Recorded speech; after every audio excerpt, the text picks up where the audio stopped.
देखिए railway NTPC में पूछा गया साइंस का एक इंपॉर्टेंट क्वेश्चन कह रहा है कि एक लड़का 120 न्यूटन भार के एक बक्से को 2 मीटर की ऊंचाई तक उठाता है। ठीक है, भार कितना 120 न्यूटन दे रखा है, कितना 2 मीटर की ऊंचाई तक इसको लिफ्ट करता है। उसके द्वारा किया गया कार्य बताओ, उसके द्वारा कितना वर्क डन किया गया ये आपको फाइंड करना है। वर्क डन डब्ल्यू आपको फाइंड करना है। क्लियर है? ओके। अब इसने कहा कि 120 न्यूटन का भार, मान लो ये रामू है, रामू खड़ा है, 120 न्यूटन का भार दे रखा है, इसको 2 मीटर तक इसने अपने हाथों से पकड़ा और ऊपर उछाल लिया। तो कितना मीटर, कितनी हाइट तक उठाया? 2 मीटर की हाइट तक। एच कितना दे रखा है? 2 मीटर। और भार दे रखा है 120 न्यूटन। अब देखना डब्ल्यू होता है वर्क डन।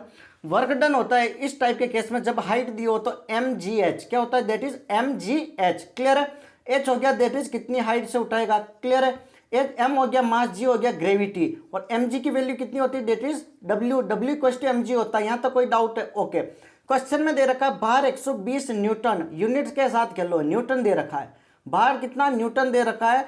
और भार होता है दैट इज वेट, वेट को ही हम बोलते हैं दैट इज भार। तो यहाँ पर वैल्यू किसकी दे रखी? डब्ल्यू की। ठीक है, तो डब्ल्यू इक्वल टू एम जी।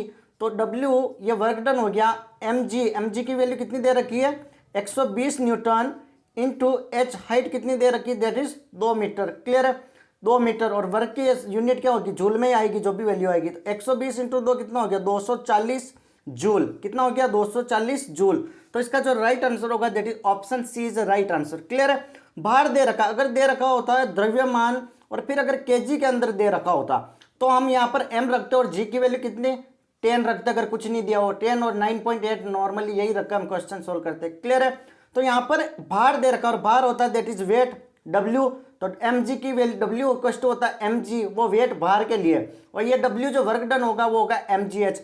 और अगर फोर्स और डिस्प्लेसमेंट की बात हो तो force into displacement F d cos theta, ये भी वर्क डन का फॉर्मूला। क्लियर है?